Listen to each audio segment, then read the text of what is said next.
اللهم صل وسلم على نبينا محمد وبارك وسلم وصل عليه. اعوذ بالله السميع العليم وبوجهه الكريم وسلطانه القديم من الشيطان الرجيم. إن عدة الشهور عند الله 12 شهرا في كتاب الله يوم خلق السماوات والأرض منها 4 حرم ذلك الدين القيم فلا تظلموا فيهن أنفسكم وقاتلوا المشركين كافة كما يقاتلونكم كافة واعلموا أن الله مع المتقين.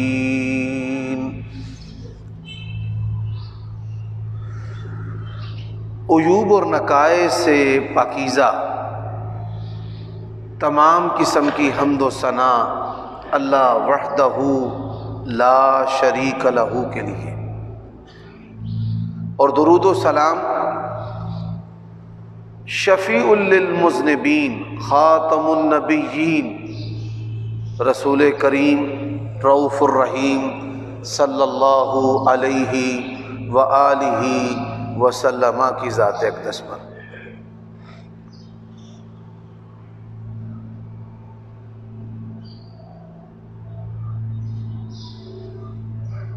سامعین محترم، ابھی جو میں نے آپ کے سامنے آیت کریمہ تلاوت کی ہے، یہ سورۃ توبہ کی آیت کریمہ ہے. آج کا خطبہ جمعہ اسی آیت کریمہ کی روشنی میں پڑھایا جائے گا. وباللہ التوفیق.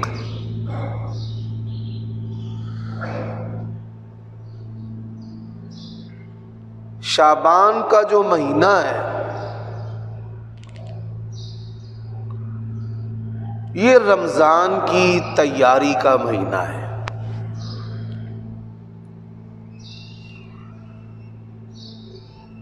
اور رمضان جو ہے یہ عبادات کا مہینہ ہے. دین اسلام کے 5 بنیادی ارکان ہیں، جن میں سے ایک رکن روزہ جو ہے وہ اللہ تبارک و تعالی نے رمضان کے پہلے دن سے آخر دن تک اہل ایمان پر جو مکلف ہیں فرض کر دیے. یا ایھا الذین آمنوا کتب علیکم الصیام کما کتب علی الذین من قبلکم لعلکم تتقون. اے ایمان والو، ہم نے تم پر روزے فرض کر دیے جس طرح تم سے پہلے لوگوں پر اللہ تعالیٰ نے فرض کیے. اس کا مقصد کیا ہے؟ تقوی.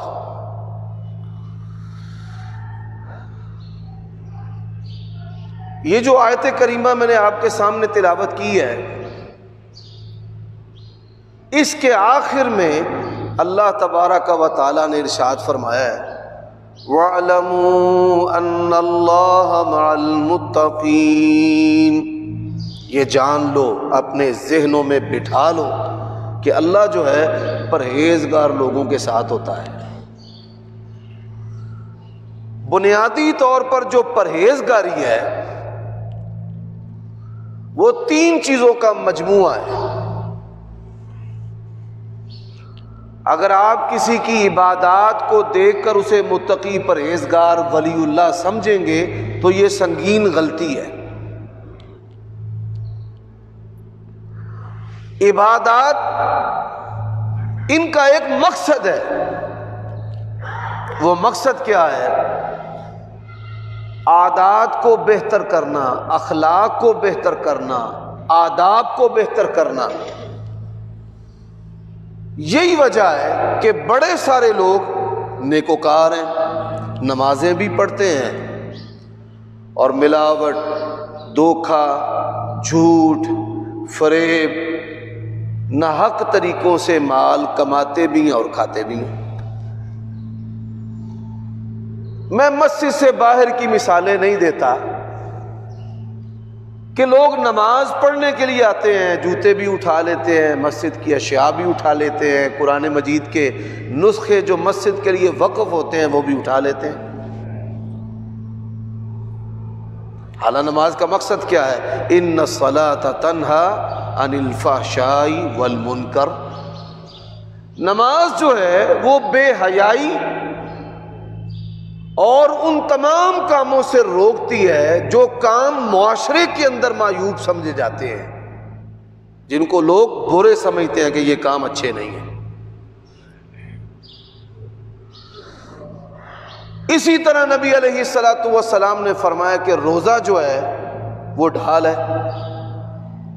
ہمارے ہاں سب سے زیادہ جو جرائم ہیں بڑی معذرت کے ساتھ وہ رمضان کے مقدس اور محترم مہینے کے اندر ہوتے ہیں. کافروں کے مذہبی ایام اور دن آتے ہیں، کھانے پینے کی، استعمال کی جو چیزیں ہوتی ہیں، انسانوں کی جو ضروریات ہیں، وہ اس کی قیمت کم کر دیتے ہیں اپنے مذہب کے احترام میں، مذہبی دنوں کے، تہواروں کے احترام میں. اور ہمارے ہاں مسلمان جو ہیں وہ کھانے پینے کی چیزیں مہنگی کر دیتے ہیں، ان میں ملاوٹ کرتے ہیں، اپنی مرضی کے نرخ وصول کرتے ہیں، اور پھر شرابوں کو جمع کرتے ہیں. رمضان کے بعد شراب و شباب کی مجلسوں کا جو اہتمام ہے وہ اسی مقدس مہینے کے اندر کیا جاتا ہے. تو آج کے خطبہ جمعہ سے لے کر رمضان تک جتنے بھی خطبات ہیں وہ اس عنوان سے ہوں گے کہ ہم نے رمضان کیسے گزارنا ہے، اور عبادات کے جو فوائد ہیں، بدنی، معاشرتی، معاشی، ان کو ہم نے کیسے حاصل کرنا ہے، ہم نے اپنی زندگی کو کیسے بدلنا ہے. سامعین محترم، آیت کریمہ جو میں نے تلاوت کی ہے پہلے اس پر بات کرتے ہیں، اور پھر اس کے ضمن میں جو ہمارے لیے اسباق ہیں وہ اسباق میں آپ کی خدمت میں ذکر کروں گا. ہم نے اپنی عادات کو بہتر کرنا ہے. عادات کو بہتر نہیں کریں گے آپ کی عبادات بلا مقصد اور بے سود ہیں. یہی وجہ ہے کہ لوگ حج جیسی ایک عظیم جو بڑی پرہیبت مشقت سے بھری ہوئی عبادت ہے وہ کرنے کے بعد بھی چوریوں، ڈکیتیوں میں، گناہوں میں دلیر ہو جاتے ہیں، اور معاشرے میں لوگ ان کے نام بگاڑ دیتے ہیں. کسی کا نام حاجی چھرا رکھ دیتے ہیں، کسی کا نام ڈاکو رکھ دیتے ہیں. کیوں رکھتے ہیں؟ کہ حج کا جو مقصد ہے وہ مقصد وہ ظاہر نہیں ہوا، اس کی زندگی نہیں بدلی، اس کی روش نہیں بدلی، اس کی عادات نہیں بدلی، اس کے بدن کی جو درندگی ہے وہ نہیں بدلی، اس کی آنکھ کے اندر حیا پیدا نہیں ہوئی. وہ ویسے ہی شراب اور شباب کی مجلسوں کا حصہ ہے جیسے حج سے پہلے. تو میرے بھائیوں، دوستو، نبی علیہ الصلوۃ والسلام کا ایک فرمان یہاں پر سمجھ لیں. آپ صلی اللہ علیہ وسلم نے فرمایا تم میں سے بہترین وہ ہے جو جاہلیت میں بہترین، یعنی وہ لوگ جو جاہلیت کے اندر شریف تھے، شراب کے قریب نہیں جاتے تھے، فواحش کے قریب نہیں جاتے تھے، اور جب انہوں نے ایمان قبول کیا، نبی علیہ السلام کی رفاقت کو اختیار کیا، تو اسلام کے اندر انہوں نے بڑا مقام حاصل کیا ہے، جیسے ابو بکر رضی اللہ تعالی عنہ، عمر رضی اللہ تعالی عنہ، حضرت عثمان رضی اللہ تعالی عنہ، ان کے بڑے سنہرے اقوال ہیں۔ وہ فرماتے ہیں کہ کبھی جو زمانہ جاہلیت ہے اس کے اندر بھی میں نے شراب نہیں پی، زمانہ جاہلیت میں بھی کبھی زنا اور فحاشی اختیار نہیں کی، اور پھر دیکھیے اللہ تعالیٰ نے اس پاکیزگی کی وجہ سے ان کو کتنا شان عطا کیا ہے۔ آج امت مسلمہ کے پاس وسائل بہت زیادہ ہیں، کمی نہیں ہے۔ آپ عہد نبوی، عہد صحابہ اور ان کے بعد کے جو زمانے ہیں، ان زمانوں کے ساتھ اگر موجودہ حالات کا کمپیریزن کریں، نہ ہمارے پاس خوراک کی کمی ہے، نہ لباس کی کمی ہے، نہ ہمارے پاس اس طرح کی چھپر نما خیمہ کی طرح رہائشیں ہیں، بڑی بڑی اعلیٰ ہمارے پاس رہائشیں ہیں۔ اور آپ دیکھیے اللہ تعالیٰ نے، اس کے رسول نے والدین کی یہ ڈیوٹی لگائی ہے کہ وہ اولاد کی تربیت کریں۔ ہمارے ہاں ایک مشہور مثال ہے، عادت پئی کڑی نو نہیں جاندی بڈھی اڑی۔ بچپن میں جو بچے کو عادت پڑ جائے گی، یہ جو دماغ ہے یہ اس کا عادی ہو جائے گا۔ وہ فواحش ہیں، وہ ہیرا پھیریاں ہیں، وہ مفت کا مال ہے۔ کسی کو مفت کا مال کھانے کی عادت پڑ جائے نا، کروڑوں پتی بھی ہو جائے نہیں چھوڑے گا۔ ہماری مسجد کے اندر رمضان میں ایک دوست نے کہا کہ میں نمازیوں میں جو تراویح پڑھنے کے لیے آتے ہیں تو میں ان میں آئس کریم جو ہے روزانہ تقسیم کروں گا تاکہ یہ خوش ہو، اللہ بھی خوش ہو۔ لوگ کرتے کیا تھے، کروڑوں پتی ہیں، ڈی سی روڈ ہے، شہر کا دل ہے، وہاں کوئی وسائل کی کمی تو نہیں ہے، مالدار لوگ رہتے ہیں، دو دو تین تین جیبوں میں ڈال کر بھی کہتے تھے مجھے ابھی تک نہیں ملی، مجھے ایک اور دے۔ بالآخر اس کو یہ کام ہی بند کرنا پڑا کہ یہ جھوٹ بول بول کر اپنی تراویحاں ادھر ہی ختم کر لیں گے تو کیا عبادات کا مقصد ہے۔ تو تقویٰ تین چیزوں کا مجموعہ ہے۔ پہلا، انسان کا عقیدہ درست ہونا چاہیے، عقیدے کے بغیر، اس کی درستگی کے بغیر کوئی بھی شخص متقی پرہیزگار نہیں ہو سکتا۔ دوسری جو خوبی ہے، اس کی عادات بہترین ہونی چاہیے۔ میں اس کی ایک اور مثال دیتا ہوں۔ ماں باپ بچوں کو سلاتے ہوئے، کھانا کھلاتے ہوئے جنات سے ڈراتے ہیں، مرتے دم تک جادو جنات کا جو ڈر ہے، اندھیرے کا ڈر جو ہے، وہ انسان کے جسم سے نہیں جاتا، وہ کتنا ہی دبنگ بندہ کیوں نہ ہو۔ یہ ان کی تربیت کا اثر ہے۔ تو عادات جو ہیں ان کو بہتر کرنا، عادات بہتر ہوں گی، پھر آپ عبادات کریں گے تو نور علی نور ہے، سونے پر سہاگا ہے۔ اور اگر آپ کی عادات بہتر نہیں، نمازیں پڑھتے جائیں، زندگی آپ کے سامنے ہے، زکاتیں دیتے جائیں، لوگ زکات دے کر بھی لوگوں کی عزتوں سے کھلواڑ کرتے ہیں، عورتوں کے ساتھ جنسی تعلقات بنا لیتے ہیں مال کی وجہ سے، روزے رکھتے ہیں، اتنا کھاتے ہیں، زبان کے اتنے چسکے ہیں، افطاری کے بعد اتنا پیٹ بھر لیتے ہیں، انسان کا جو بدن ہے وہ تراویح کے لیے کھڑا ہو ہی نہیں سکتا۔ یہ گوشت پوست کا بنا ہے، کوئی مشین تو نہیں ہے کہ جب آپ اپنے پیٹ کو سیراب کریں گے تو یہ پیٹ جو ہے 2-3 گھنٹے تک آپ کو کھڑا ہی نہیں ہونے دے گا، بدن کے اندر تھکاوٹ اور نکاہت آپ کو محسوس ہونا شروع ہو جائے گی۔ روزے کا یہ مقصد تو نہیں ہے۔ حضرات، میں نے پہلے مثال دی ہے حج کی، تو اللہ تبارک و تعالیٰ کیا فرماتے ہیں فرمایا وَاعْلَمُوا أَنَّ اللَّهَ مَعَ الْمُتَّقِينَ، جان لو اللہ جو ہے پرہیزگار لوگوں کے ساتھ ہے۔ میں اور آپ ہم اپنا محاسبہ کریں کہ کیا ہمارا رب ہمارے ساتھ ہے، اور ہم اپنے آپ کو ایسا رکھتے ہیں کہ ہمارا رب ہمارے ساتھ رہے۔ انسان جس سے محبت کرتا ہے، یہ جو ٹین ایج 20 سال کے قریب جوان ہوتے ہیں نا، دوستیوں کی عمر ہوتی ہے، اس کا دل چاہتا ہے اس کا دوست سارا دن اس کے ساتھ رہے، رات بھر اس کے ساتھ رہے۔ مال اپنے ساتھ رکھنا، اپنے بچوں سے محبت کرتا ہے ان کو اپنے ساتھ رکھنا، اپنی بیوی سے محبت کرتا ہے اس کو اپنے ساتھ رکھنا، اپنے والدین سے محبت رکھتا ہے ان کو اپنے ساتھ رکھنا۔ ان ساری چیزوں سے بڑھ کر کیا ہے کہ آپ اپنے آپ کو ایسا رکھیں کہ آپ کا رب آپ کے ساتھ رہے۔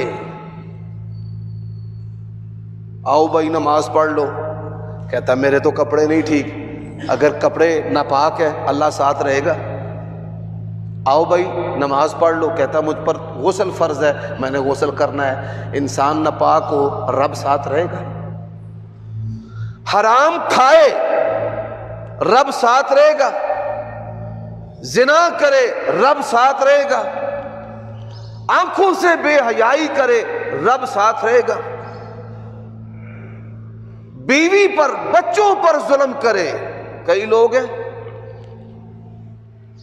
وہ جانوروں کی طرح ہوتے ہیں، جیسے جانور کو چیر پاڑ کر کے سکون محسوس ہوتا ہے، ایسے ہی کئی استادوں کو، کئی والدین کو بچوں کو مار کر بڑا سکون ملتا ہے۔ بے دریغ ان کو ماریں گے اور مار کر ان کی طبیعت جو ہے وہ کھل جائے گی، بڑا سکون ملے گا ان کو۔ ایسے بندوں کی جو طبیعت ہے وہ کبھی بھی متقی پرہیزگار نہیں ہو سکتی، کبھی ایسے لوگوں کے ساتھ اللہ نہیں ہے۔ ملازمین پر ظلم و ستم کرتے ہیں، کیا آپ کے ساتھ اللہ ہے؟ تو آپ نے یہ سوچنا ہے کہ میں اپنے آپ کو ایسا رکھوں، خزانوں کا مالک بہترین دوست کون ہے؟ فرمایا اللہ ولی الذین آمنوا یخرجہم من الظلمات الی النور والذین کفروا اولیاؤہم الطاغوت یخرجونہم من النور الی الظلمات اولئک اصحاب النار ہم فیہا خالدون۔ اس کا ترجمہ، اللہ جو ہے وہ ایمان والوں کا دوست ہے، ان کو اندھیروں سے نکال کر روشنی کی طرف لے کر آتا ہے۔ کافروں کا دوست شیطان ہے جو ان کو نور سے نکال کر اندھیروں کی طرف لے کر جاتا ہے۔ اللہ ہمارا دوست ہے۔ اب ایک حدیث اور سمجھ لیں، آج اللہ کی توفیق سے یہ نبی علیہ السلام کی بات آپ کو سمجھ آئے گی۔ فرمایا اتق اللہ حیث ما کنت، تو جہاں بھی ہو کس سے ڈرنا ہے؟ اللہ سے۔ میرے سمیت میں آپ سب کو ایک فکر دینا چاہتا ہوں، ہم یہ سوچیں ہماری جو خلوت ہے وہ ہماری ظاہری زندگی سے بہتر ہے۔ اللہ کے نبی علیہ السلام نے فرمایا جو بندہ دکھلاوے کی نماز پڑھتا ہے وہ شرک کرتا ہے۔ بڑے سارے نمازی ہیں جو دکھلاوے کی نمازیں پڑھتے ہیں، تہجد پڑھتے ہیں لوگوں کو بتاتے ہیں، نفل پڑھتے ہیں لوگوں کو بتاتے ہیں کہ میں جی بڑا نیکوکار ہوں۔ کوئی دیکھ رہا ہے تو طریقہ کار کیا ہوگا نماز پڑھنے کا، ذرا میری طرف دیکھیے گا۔ کوئی دیکھ رہا ہے نا تو ایسے ایسے، اور اگر کوئی نہیں دیکھ رہا ایسے۔ وَإِذَا قَامُوا إِلَى الصَّلَاةِ قَامُوا كُسَالَىٰ يُرَاءُونَ النَّاسَ وَلَا يَذْكُرُونَ اللَّهَ إِلَّا قَلِيلًا۔ فرمایا ایسے بھی میرے بندے ہیں لوگوں کو دکھانے کے لیے نمازیں پڑھتے ہیں اور اللہ کا برائے نام ذکر کرتے ہیں۔ یراؤن الناس ولا یذکرون اللہ الا قلیلا۔ تو میرے بھائیوں اور دوستوں، اللہ کے نبی نے فرمایا کہ تو جہاں بھی ہو کس سے ڈر؟ اللہ سے ڈر۔ اچھا اب دیکھیے، میں ایک اور مثال دیتا ہوں معاشرتی۔ یہ معاشرتی مثالیں میں دے رہا ہوں تاکہ آپ کو اللہ کی توفیق سے بات سمجھ میں آ جائے۔ بعض لوگ جو ہیں وہ اپنی اولاد کو اپنے سے دور رکھتے ہیں کہ جیسے نعوذ باللہ یہ کسی گناہ کا نتیجہ ہے۔ چلو اندر، کھانا کھاتے وقت چلو، دوستوں کے ساتھ مجلس کرتے وقت چلو۔ اولاد اللہ کی نعمتوں میں سے وہ نعمت ہے جو انسان کو کئی گناہوں سے پیچھے کر دیتی ہے اور انسان کو کئی نیکیوں پر لگا دیتی ہے۔ اس کی بیٹی اس کے ساتھ ہے، اس کی آنکھ میں حیا ہوگی، اس کی زبان محتاط ہوگی، اور آپ دیکھیے فطرت، انسان جب سواری پر اپنی کسی خاتون کو، ماں کو، بیٹی کو، بہن کو اپنے ساتھ بٹھاتا ہے تو اپنے کسی عزیز کے ساتھ آنکھیں کیوں نہیں ملاتا؟ غیرت کی وجہ سے، حیا کی وجہ سے، کہ بڑا ہی اس کا پیارا اس کے قریب سے گزرتا ہے، وہ آنکھیں چرا کر نکل جاتا ہے، اس کی ماں، بہن، بیٹی اس کے ساتھ اس وقت بیٹھی ہوئی ہے۔ یہ فطرت ہے، اس پر اللہ تبارک و تعالی نے ہمیں پیدا کیا ہے۔ تو سب سے جو مہم اور اہم چیز ہے جس کے لیے دنیا میں دین اسلام آیا ہے وہ ہے آپ اپنی عادات کو بہتر کریں۔ آپ دیکھتے ہیں رمضان کے اندر سگے بہن بھائی ایک دوسرے سے بولتے نہیں ہیں، ماں باپ جو ہیں ان سے نہیں بولتے، روزے رکھے لوگوں کو کھلا رہے ہیں، اپنے عزیز رشتہ دار سگے بھوکے ننگے، کپڑے نہیں ہیں، کھانا پینا نہیں ہے، ان کی طرف پرواہ نہیں، اور ایسی نیکی کریں گے کہ جس کی وجہ سے لوگ کہیں جی کیا کہنے، بڑا سخی ہے، بڑا نیکوکار ہے۔ تو ہم نے اپنی عادات کو بہتر کرنا ہے۔ 3 چیزیں ہیں۔ بعض لوگوں کا عقیدہ ٹھیک ہوتا ہے، جی جدی پشتی وہابی ہیں، بڑی معذرت کے ساتھ، ہم جی مولانا اسماعیل سلفی کے مقتدی ہیں، ہمارے دادا جی ان کے خطبے سنتے تھے، ہمارے ابا جی حافظ عبد المنان نور پوری شیخ عبداللہ کے مقتدی تھے، ہم جو ہیں 2 in 1 بیک وقت ان کا جو میک اپ ہے، جب مذہبی رنگ ہوگا مذہبی بن جائیں گے، اور جب بے دین ہوں گے تو بے دین بن جائیں گے۔ میرے بھائیوں دوستو، ہم نے اپنی عادات کو بہتر کرنا ہے۔ عادات جو ہیں وہ کیسے بہتر ہوں گی؟ بعض لوگ عقیدے کے بڑے ٹھیک ہوتے ہیں، ماشاءاللہ ان کی لمبی لمبی داڑیاں بھی ہوتی ہیں، لوگ اسی وجہ سے تو کہتے ہیں کہ جے مولوی بخشے گئے نا تے اہاں جنت دے وچ چھالا مار دیا جانا۔ یہ بات غلط ہے، لیکن جزوی طور پر اس کو درست بھی کہا جا سکتا ہے کہ جب علماء سو کو دیکھتے ہیں، ان کے رویوں کو دیکھتے ہیں، تو پھر جو ہے ان کے منہ سے غصے میں یہ بات نکل جاتی ہے۔ اچھا عقیدہ ٹھیک ہے، نہ ان کے پلے اخلاق ہوتے ہیں اور نہ ان کے پاس عبادات ہوتی ہیں، اخلاق کے بھی برے ہوں گے، عبادات میں بھی زیرو ہوں گے، اس نے اللہ تعالیٰ کو ماننا ہی نہیں ہے۔ اللہ تبارک و تعالیٰ کو ماننے کا، نبی علیہ الصلوۃ والسلام کی رسالت کو تسلیم کرنے کا مطلب کیا ہے کہ آپ جو کہیں گے میں وہ کروں۔ انما کان قول المؤمنین اذا دعوا الی اللہ ورسولہ لیحکم بینہم ان یقولوا سمعنا واطعنا۔ مومن آدمی، صاحب عقیدہ، اسے جب کہا جاتا ہے نا یہ اللہ کی بات ہے، اللہ کے رسول کی بات ہے، تو وہ عمل کرتا ہے، وہ کہتا ہے سمعنا واطعنا، کہ میں تو اپنے مالک کی، اپنے پیارے نبی کی اطاعت کروں گا۔ حضرات، سب سے جو اہم چیز ہے وہ اپنی زبان پر کنٹرول ہے، سب سے اہم چیز۔ اگر آپ چاہتے ہیں نا کہ آپ کی عبادات بہتر ہو جائیں، آپ اللہ کے قریب ہو جائیں، آپ کا اخلاق اچھا ہو جائے، نبی علیہ السلام نے فرمایا من کان یؤمن باللہ والیوم الاخر فلیقل خیرا او لیصمت، جس کا اللہ اور آخرت کے دن پر ایمان ہے اچھی بات کہے یا خاموش رہے۔ من حیث القوم، صرف پاکستانیوں کی بات نہیں کرتا، من حیث الامت بات کرتا ہوں۔ ہمیں بہت زیادہ بولنے کی عادت ہے، نہ حق بولنے کی۔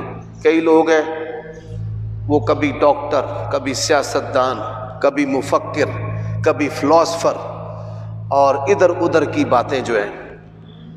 فرمایا ما يلفظ من قول الا لديه رقیب عتید، انسان جو بھی زبان سے بات نکالتا ہے اللہ نے فرشتے مقرر کیے ہوئے ہیں، وہ فوراً لکھ لیتے ہیں۔ ہمارے استاذ شیخ عبد المنان نور پوری رحمہ اللہ جب وہ یہ آیت کریمہ پڑھتے تو اس کی تفسیر میں فرمایا کرتے تھے کہ انسان کہتا ہے نا روٹی شوٹی، وہ شوٹی بھی لکھ لیتے ہیں، پانی شانی، وہ شانی بھی لکھ لیتے ہیں۔ یعنی جو بے معنی الفاظ ہم اپنی زبان سے ادا کرتے ہیں فرشتے وہ بھی لکھ لیتے ہیں۔ یہی وجہ ہے کہ نبی علیہ السلام نے فرمایا اس بندے کے لیے خوشخبری اور جنت ہے کہ قیامت کے دن جب اس کے نامہ اعمال کو کھولا جائے تو سب سے زیادہ جو چیز اس کے نامہ اعمال سے نکلے، فرمایا وہ استغفار ہے۔ فرشتے کھولیں، بڑے گناہ ہیں، پر وہ روزانہ کہتا ہے یا اللہ مجھے معاف کر دینا، اللہ مجھے معاف کر دینا۔ اور یہاں پر ایک اور نصیحت کرنے لگا ہوں، بعض اعمال ایسے ہیں جو اللہ کے نبی نے ساری زندگی نہیں چھوڑے، روزانہ کیے ہیں، ایک دن بھی ایسا نہیں کہ اللہ کے نبی نے اس عمل کے بغیر دن گزارا ہو۔ اور ہم علماء اور نیکوکار اور مقتدی ہم شدید کوتاہی کا شکار ہے۔ وہ عمل کون سا ہے اللہ کے لیے غور کیجئے گا۔ صحابہ کرام کہتے ہیں اللہ کے نبی ہر روز 100 مرتبہ استغفر اللہ پڑھتے تھے۔ کیا پڑھتے تھے؟ میں نے کسی سے ہاتھ نہیں کھڑا کروانا، لیکن آپ کے دل پر دستک دینی ہے کہ کیا ہم اہل حدیث اور اہل سنت جو ہیں روزانہ 100 مرتبہ استغفار کرتے ہیں؟ ہمارے نبی علیہ الصلاۃ والسلام روزانہ یہ عمل کریں، اور اللہ نے ہمیں پیدا بھی اپنی بندگی کے لیے کیا ہے۔ وَمَا خَلَقْتُ الْجِنَّ وَالْإِنسَ إِلَّا لِيَعْبُدُونَ، ہمارے ذمہ بندگی ہے۔ اللہ کے ذمہ کیا ہے؟ فرمایا وَمَا مِن دَابَّةٍ فِي الْأَرْضِ إِلَّا عَلَى اللَّهِ رِزْقُهَا، تیرا رزق میرے ذمہ ہے، میری عبادت تیرے ذمہ ہے۔ اچھا، اللہ کے نبی علیہ الصلاۃ والسلام ہر روز پڑھتے تھے 100 دفعہ استغفر اللہ، ہم نہیں پڑھتے۔ آپ سب جو ہیں اپنا اپنا جائزہ لیں کہ کیا میں روزانہ 100 مرتبہ استغفر اللہ پڑھتا ہوں؟ اچھا، اس سنت کو چھوڑنے کی نحوست کیا ہے؟ یعنی کیا ہوا اس سنت کو چھوڑنے کی وجہ سے؟ سنیے، نبی علیہ الصلاۃ والسلام نے فرمایا اللہ تبارک و تعالی اس فقیر پر لعنت کرتا ہے، محتاج بھی ہے اور متکبر بھی ہے۔ آپ دیکھیں نا کئی مانگنے والے آتے ہیں، آپ ان کو 5 کا سکہ دینا وہ ایسے پھینک دیتے ہیں۔ بھئی اتنی غیرت والا ہے تو ماں کے گھر میں بیٹھ، لوگوں کے سامنے ہاتھ بھی پھیلاتا ہے اور اکڑ بھی دکھاتا ہے۔ فرمایا اللہ تعالیٰ لعنت کرتا ہے، ایسے بندے کی حالت نہیں بدلتی۔ کئی لوگ ہیں جن کے پاس گھر نہیں ہے، دادا بھی مقروض تھا گھر نہیں، باپ بھی مقروض تھا گھر نہیں، بیٹا بھی مقروض گھر نہیں، اور کئی اتنا قرضہ چھوڑ کر جاتے ہیں کہ ساتھ ساتھ پشتیں ان کی قرضے تلے دبی رہتی ہیں۔ ہم کیسے فقیر ہیں۔ یا ایھا الناس انتم الفقراء الی اللہ واللہ الغنی الحمید، اے لوگو تم سب کے سب اللہ کے فقیر ہو، محتاج ہو۔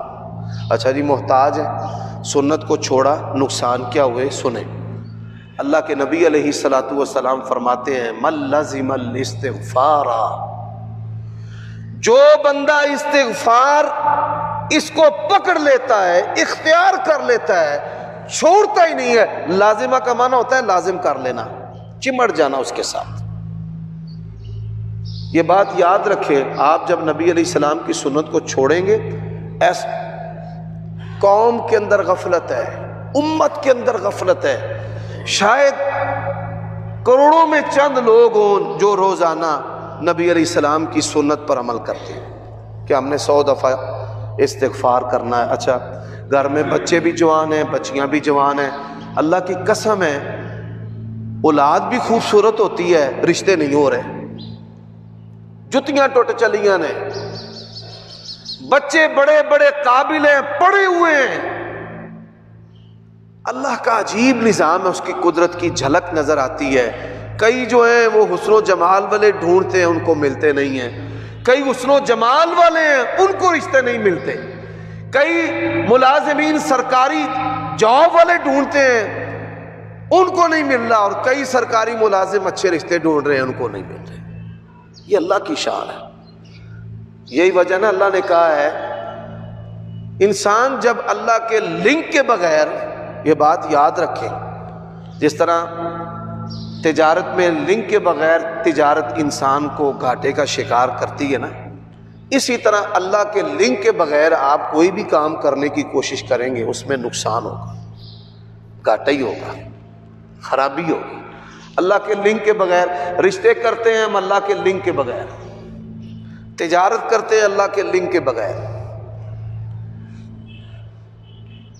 نیکی ہم کرتے ہیں، اللہ کے لنک کے بغیر۔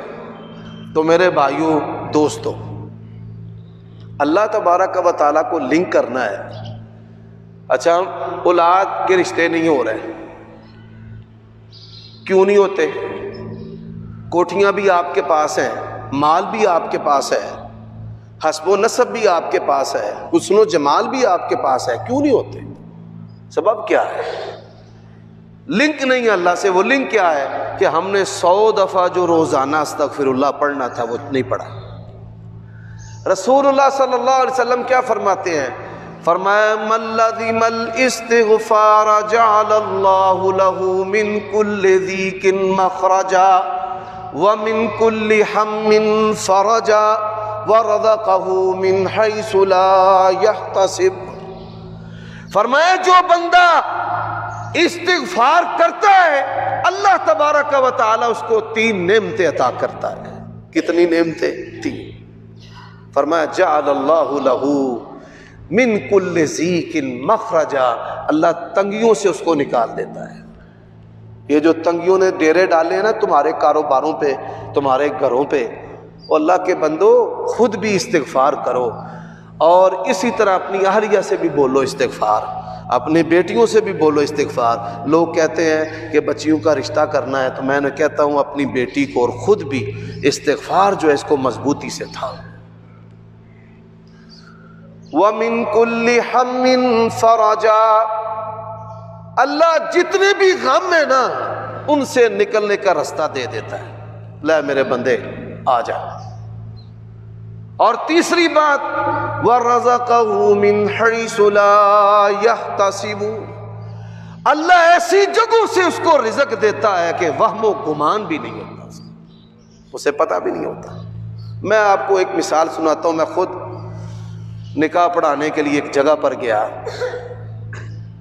یہ جو ہمارے بورڈ کا دفتر ہے اس کے سامنے کوئی وہ میرج ہال ہے یا شادی ہال ہے، ہوٹل ہے بڑا معروف سا۔ تو وہاں پر میں گیا نکاح پڑھانے کے لیے. اب اللہ کی شان دیکھیں، نکاح رجسٹر میرے پاس نہیں ہے.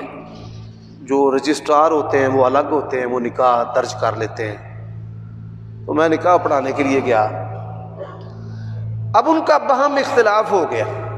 لمیٹڈ سے لوگ تھے، کوئی 25-30 کے قریب. ان کا اختلاف ہو گیا. حق مہر جب لکھوانے لگے تو حق مہر بچی والوں نے تقاضا کیا کہ آپ لوگوں نے ہمارے ساتھ 20 تولے سونے کی بات کی تھی، لکھیں. تو انہوں نے کہا جی آپ نے بھی ہمارے ساتھ گاڑی کی بات کی تھی، باہر گاڑی لا کے کھڑی کر دو، ہم ادھر سونا لکھوا دیتے ہیں. اچھا وہ اختلاف ہو گیا. اب اللہ تبارک و تعالیٰ کی شان، ایک لڑکا وہاں پہ کھانا کھانے کے لیے آیا ہوا تھا. اتنا اختلاف شدید ہو گیا. وہ جیسے انبیاء علیہ الصلوۃ والسلام قوموں کو اصلاح کی دعوت دیتے اور وہ مزید بگڑتی جاتی، ان کو لوگ سمجھاتے، وہ اور بگڑے اور غصہ کریں. اچھا جی نتیجہ مختصر بات سناتا ہوں کہ وہ لڑکے والے غصے سے اٹھ کر چلے گئے. 3-4 گاڑیوں میں تھے، وہ چلے گئے. اب ایک لڑکا جو ہے وہ وہاں پر کھانا کھانے کے لیے آیا ہوا تھا. انہوں نے اس کو بٹھایا، کہا جی اس کے ساتھ ہماری بیٹی کا نکاح پڑھا دیں. یہ ہے وَرَزَقَهُم مِّنْ حَيْثُ لَا يَحْتَسِبُ. حضرت موسیٰ علیہ السلام آگ لینے کے لیے آئے ہیں، اللہ نے نبوت و رسالت سے سرفراز کر کے بھیجا ہے. یہ ہمارے رب کی شان ہے. کل یوم ہوا فی شان. حسن بصری رحمہ اللہ امت کے محسنین میں سے اور بڑے جلیل القدر تابعی ہیں. ان کے پاس ایک بندہ آیا کہ میں فقیر ہوں، مال نہیں ہے. بے مال انسان معاشرے میں بے توقیر ہوتا ہے. یہی وجہ ہے کہ ہمارے نبی نے جن چیزوں سے اللہ کی پناہ طلب کی ہے ان میں ذلت اور قلت بھی ہے، فقر و فاقہ بھی ہے. اللہم انی اعوذ بک من القلہ، اللہم انی اعوذ بک من الفقر والفاقہ. تو وہ آیا کہتا ہے میں بے مال ہوں. وہ فرمانے لگے استغفر اللہ. اس کا معنی ہے کہ تو استغفار کیا کر، استغفر اللہ پڑھا کر. ایک اور بندہ آیا، اس نے کہا میرے پاس اولاد نہیں ہے. وہ فرمانے لگے استغفار پڑھا کر. یعنی کیسے؟ استغفر اللہ. ایک دفعہ زبان سے نکالے استغفر اللہ. ایک اور آیا، بارش نہیں ہے، وہ فرماتے ہیں استغفار پڑھ کہ استغفر اللہ. سائل نے پوچھا مریض الگ الگ ہے، دوائی سب کے لیے کیوں ہے؟ فرماتے ہیں قرآن نہیں پڑھا. قُلْتُ اسْتَغْفِرُوا رَبَّكُمْ إِنَّهُ كَانَ غَفَّارًا يُرْسِلِ السَّمَاءَ عَلَيْكُمْ مِدْرَارًا وَيُمْدِدْكُمْ بِأَمْوَالٍ وَبَنِينَ. اے میرے نبی ان سے کہہ دیجئے اپنے رب سے استغفار کریں. استغفار کا معنی ہوتا ہے اللہ کے سامنے گڑ گڑانا، یا اللہ میں بیکار ہوں، تو بادشاہ ہے، میں بے مال ہوں، تو خزانوں والا ہے، یا اللہ اولاد کا محتاج ہے، تو احد الصمد ہے، تو لا سے بے نیاز ہے. یہ ہے استغفار کہ اللہ کے سامنے گڑ گڑانا، اپنے کردہ نہ کردہ، دنستہ غیر دنستہ گناہوں کی معافی مانگنا. اور یہ بات یاد رکھو، آپ جب بھی کوئی گناہ کرتے ہو اس گناہ کی وجہ سے آپ کسی نہ کسی اچھائی، نیکی، رزق سے محروم ہو جاتے ہو. گناہ تو گناہوں کی وجہ سے اللہ بیماریاں بھی ڈال دیتا ہے، گناہوں کی وجہ سے اللہ رزق کی کمی بھی ڈال دیتا ہے، گناہوں کی وجہ سے اللہ خیر کو بھی روک لیتا ہے، گناہوں کی وجہ سے اللہ تبارک و تعالیٰ پکڑ بھی لیتا ہے. فَأَخَذَهُمُ اللَّهُ بِذُنُوبِهِمْ. قرآن میں رب نے کہا ہے کہ اللہ نے قوموں کو ان کے گناہوں کی وجہ سے پکڑ لیا. تو ہماری ذمہ داری کیا ہے کہ ہم اپنے آپ کو پاک کریں. کئی لوگ پوچھتے ہیں کہ کون سا وظیفہ پڑھا. میں انہیں کہتا ہوں استغفار کریں پہلے. استغفار کیونکہ یہ ذکر وظیفے ہماری زندگی میں ہیں ہی نہیں، ہم نے ان کو نکال دیا ہوا ہے. جو ذکر کرتا ہے وہ زندہ ہے، جو نہیں کرتا وہ مردہ ہے. تو ذکر وظیفے میں انہیں کہتا ہوں بھائی استغفر اللہ پڑھو. استغفر اللہ واتوب الیہ. اس کا معنی کیا ہے؟ یا اللہ مجھے معاف کر دے، میں نکما ہوں، ردی ہوں، گناہ گار ہوں، گناہوں سے برا ہوں، وَأَتُوبُ إِلَيْهِ، تیرے سوا میرا سہارا ہی کوئی نہیں، تیرے سوا میرا ہے ہی کوئی نہیں۔ اللہ کے نبی آپ کے بعض کلمات ہیں بڑے بڑے جذباتی، لا ملجا ولا منجا الا الیک، یا اللہ ہماری کوئی پناہ گاہ، ہماری کوئی رسائی کی جگہ ہے ہی نہیں تیرے سوا، کوئی نہیں ہے۔ میں نے ایک بات پہلے بھی سنائی تھی، آج پھر سناتا ہوں۔ کئی لوگ یہاں پر دیکھتے ہیں، پروفیسر ہیں، جج ہیں، سیاستدان ہیں، میرے پاس آ جاتے ہیں، فلاں بندہ آپ کے پیچھے جمعہ پڑھتا ہے، حافظ صاحب اس کو کہیں یہ ہمارا کام کر دے۔ میں نے کبھی نہیں کہا، اللہ کی قسم ہے، میں اللہ کو کہتا ہوں کہ یا اللہ اس کو تو لے کر کے آیا ہے، یہ جس ذہن سے بھی آیا ہے تو اس کے دل میں بات ڈال دے، اور اللہ گواہ ہے لوگوں کی توقعات کے مطابق کام ہو جاتے ہیں۔ میں حیا کی وجہ سے کسی دنیا دار کے دروازے پر نہیں جاتا۔ آج تک کوئی بندہ کہہ دے بھائی حافظ عمر صدیق ساڈے کول منگن آیا، مال منگن آیا، سفارش کرنا آیا سی، فلانے نو رکھ لو، فلانے نو کر دیو، نہ۔